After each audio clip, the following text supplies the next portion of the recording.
आज हम लोग क्लास 10 एक्सरसाइज 8.1 का क्वेश्चन नंबर 9 करेंगे। तो चलिए देखते हैं कि क्वेश्चन क्या कह रहा है। हमारा क्वेश्चन है कि त्रिभुज ABC में, अर्थात एक त्रिभुज है ABC जिसका कोण B समकोण है, यदि tan A बराबर 1/√3 तो निम्नलिखित के मान ज्ञात कीजिए। निम्नलिखित के क्या ज्ञात करना है? मान ज्ञात करना है।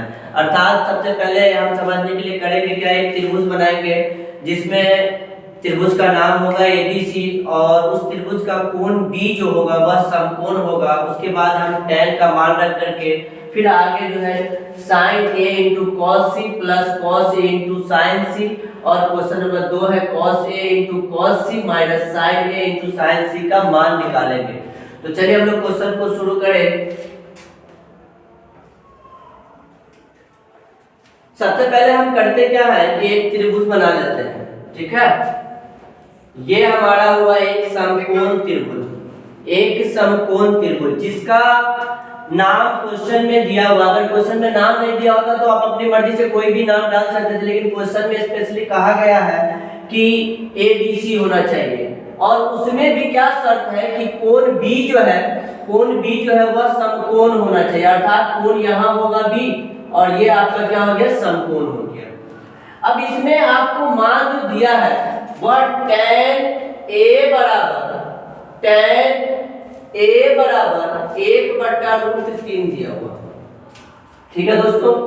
tan A बराबर 1/√3 दिया हुआ है। तो tan A का मतलब क्या हुआ, सबसे पहले हम वो समझेंगे, ठीक है। तो उसको समझने के लिए tan A का आपको फॉर्मूला याद होगा कि लंब बट्टे आधार होता है, ठीक है। लंब बट्टे आधार होता है tan A का मान। अब इसमें आपको कोण A के लिए, अर्थात इस कोण के लिए ये सामने वाला भुजा जो हो जाता है वो लंब होता है। जिस कोण का नाम कहेगा उस कोण के सामने वाले भुजा को लंब कहते हैं। तो ये हमारा 1 हो जाएगा। और उसके बाद है आपका आधार। तो आधार ये हमेशा कर्ण रहेगा, तो ये क्या हो गया, हमारा आधार हो गया, ठीक है। तो इसमें हमको निकालना क्या है, कर्ण निकालना है। तो चलिए हम कर्ण निकालते हैं। तो कर्ण का फॉर्मूला क्या है दोस्तों, कि कर्ण जो है वो सबसे बड़ी भुजा है, और कर्ण को निकालने के लिए हमें करना क्या पड़ता है कि दोनों छोटी भुजा के स्क्वायर को हम जोड़ देते हैं, ठीक है। रूट के अंदर लंब का स्क्वायर अब प्लस आधार का स्क्वायर। अब ये हमारा जो लंब है वो देख लीजिए कितना है। लंब कितना है दोस्तों, तो लंब आपने देखा कि 1 था, तो 1 का स्क्वायर प्लस आधार कितना है, तो रूट के 3 का स्क्वायर। अब अगर हम 1 का स्क्वायर कर लें तो 1 ही होगा, और प्लस रूट 3 का स्क्वायर करेंगे तो इसका स्क्वायर से ये रूट क्या हो जाएगा, हट जाएगा। तो यहाँ आपका 3 आ गया। अब इन दोनों को आप जोड़ लें तो 4 हो गया। इस 4 का अगर हम वर्गमूल तोड़ेंगे तो हमारा 2 आ जाएगा। अर्थात ये साइड भी, कर्ण भी आपको पता हो गया। अब हमें करना क्या है कि बारी बारी से पहले क्वेश्चन को बनाएंगे फिर दूसरे क्वेश्चन को बनाएंगे, ठीक है दोस्तों। तो चलिए पहले क्वेश्चन को पहले हम सॉल्व कर ले। पहला क्वेश्चन है हमारा कि sin A × cos C plus cos A × sin C। अब देखिए sin A का मतलब हो गया sin थीटा का फॉर्मूला जो लंब बट्टे कर्ण होता है वो, ठीक है। तो यहाँ पे हम फॉर्मूला लिख लेते हैं, लंब के बट्टा में कर्ण, इनटू का साइन है इनटू cos बराबर आपका होता है आधार बट्टे कर्ण प्लस cos A का मान आधार बट्टे कर्ण और इनटू sin C का मान लंब बट्टे कर्ण। अब दोस्तों करना क्या है कि आप अगर सोच रहे होंगे कि सीधे हम लंब इसको ले लेंगे और आधार इसको मान लेंगे, कर्ण इसको मान लेंगे और सीधे बैठा देंगे, तो वैसा नहीं है। वैसा कब होता है जब आपको यहाँ पर AC या कोई एंगल का मान या नाम नहीं दिया होगा, तब वैसा करते हैं। अब हम करेंगे क्या, देखिए तो sin A, तो sin A का मतलब हो गया इस कोण के लिए, इस A कोण के लिए ये इसके कोण के सामने वाला भुजा जो होता है वो लंब कहलाता है। ठीक है दोस्तों, तो BC इसके लिए लंब हो जाएगा। हम पहले नाम लिख लेते हैं BC, और कर्ण हमेशा कर्ण ही रहेगा अर्थात AC के AC गुने। ठीक है दोस्तों, उसके बाद आपका है आधार बट्टे कर्ण। तो आधार जो है वो किसके लिए, cos C के लिए। तो C के लिए जो है ना, इस C के लिए, इस कोण के लिए, इसके सामने ये है तो लंब हो जाएगा, और ये क्या हो जाएगा, आधार हो जाएगा। तो हमको तो लंब लेना नहीं, हमको आधार लेना है इसमें। तो आधार हमारा BC है, और कर्ण जो है वो AC का AC रहेगा, प्लस का साइन देंगे। यहाँ पर cos A के लिए आधार पूछा जा रहा है, अर्थात फिर हम इस कोण पे आ जाएंगे। तो इस कोण A के लिए ये BC जो हो जाएगा, ये वाला लंब हो जाएगा। यानी जो कोण आपसे पूछा जाता है ना, उसके सामने वाले भुजा को हम लंब कहते हैं। तो यहाँ पे हमारा cos A पूछा जा रहा था, तो cos A के सामने जो भुजा वो क्या है आपका, BC है, तो वो तो लंब हो गया, लेकिन हमको क्या लेना है, आधार लेना है। तो ये हमारा AB क्या हो जाएगा, आधार हो जाएगा। और कर्ण तो हम जान रहे हैं कि AC के कर्ण चेंज नहीं होता। इनटू का साइन देंगे।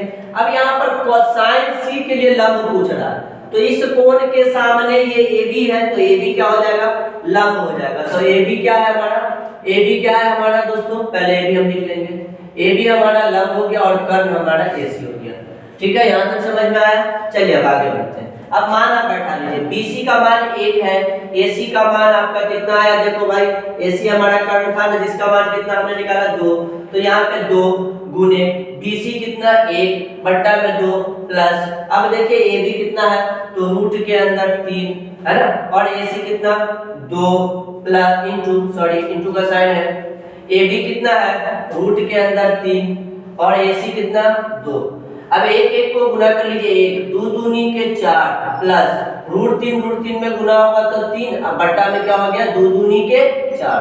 अब इन दोनों का एलसीएम निकालेंगे तो 4 आएगा। जब नीचे 1 बराबर हो तो ऊपर वाले भी बराबर हो जाते हैं, तो 1 का प्लस का 3। अब इनको हम जोड़ लेंगे तो 3 और 1 4, बट्टे में क्या हो गया 4, 4 से एक बार में कट गया, ये हमारा आ गया 1।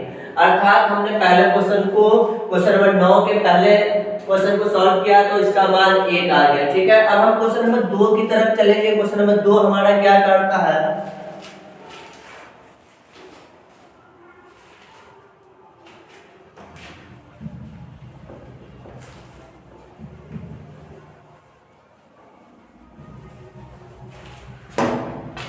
तो चलिए क्वेश्चन नंबर 2 है आपके सामने, यहाँ ऊपर दिए गए हैं कि cos A into cos C minus sine A into sine C। फिर से हम क्या करेंगे, अपना फॉर्मूला लिख लेंगे। जैसे cos A यानी कि आधार बट्टे कर्ण, और गुना में फिर cos C का मान क्या है, आधार है, बट्टा में क्या कर्ण हो जाएगा, माइनस का साइन देंगे। साइन है यानी कि लंब के बट्टा में कर्ण, गुना साइन C अर्थात लंब के बट्टा में कर्ण। अब हम अभी जो बताया था क्वेश्चन नंबर 1 में कि ये जो दिया रहता है ना, इसका मान इसके अनुसार हम बैठाते हैं। जैसे cos A दिया था, तो जो A या जो कोण देगा ना, उस कोण पे आप चले जाएंगे। यहाँ हम आ गए कोण A पे, और हमने बताया था कि कोण A के सामने वाले भुजा को लंब करते हैं, लेकिन हमें आधार लेना है। तो जब ये लंब हो जाएगा और ये कर्ण हमेशा कर्ण ही रहेगा, तो आधार हमारा क्या हो गया, AB हो गया। तो AB के AB और बट्टा में क्या कर्ण, क्या हमारा AC गुने। यहाँ पे cos C के लिए आधार चाहिए, तो cos C के सामने AB है, तो आधार क्या हो गया BC, तो BC और बट्टा में क्या हो जाएगा AC माइनस। अब देखिए sin A के लिए लंब चाहिए, तो इसके लिए ये हमारा लंब हो जाएगा, क्या है हमारा BC, और कर्ण हमेशा AC के AC या बट्टा में वही रह जाएगा। चलिए इंटू, अब आपको sin C के लिए लंब चाहिए, तो sin C के लिए जो लंब यानी इस कोण के लिए लंब जो हो जाएगा, इसके सामने जो साइड है AB जो भुजा है वह हो जाएगा, तो AB के AB और कर्ण हमेशा AC। अब इसका मान बैठा दीजिए। AB का मान देखिए फटाफट से कितना है, रूट के अंदर 3 है, AC का मान देखिए तो 2 है, गुना BC का मान देख लीजिए 1 है भैया, और AC का मान 2 माइनस का BC का मान देख लीजिए, BC यहाँ पर कितना है 1 है, AC कितना है तो 2 है, और गुने AB देख लीजिए, AB आपका है रूट के अंदर 3 और बट्टा में AC कितना है 2 है। अब देखिए √3 को 1 से गुना करेंगे, √3 का √3 2 दूनी के 4 माइनस √3 का √3 और 2 दूनी के 4। अब देख लीजिए आपका कि ये प्लस में रूट के अंदर 3/4 है और ये माइनस रूट के अंदर 3/4 है, ये दोनों आपस में क्या हो जाएंगे कट जाएगा और ये हमारा क्या हो गया 0। अर्थात आपका क्वेश्चन नंबर 9 जो है पूरा कंप्लीट हो गया।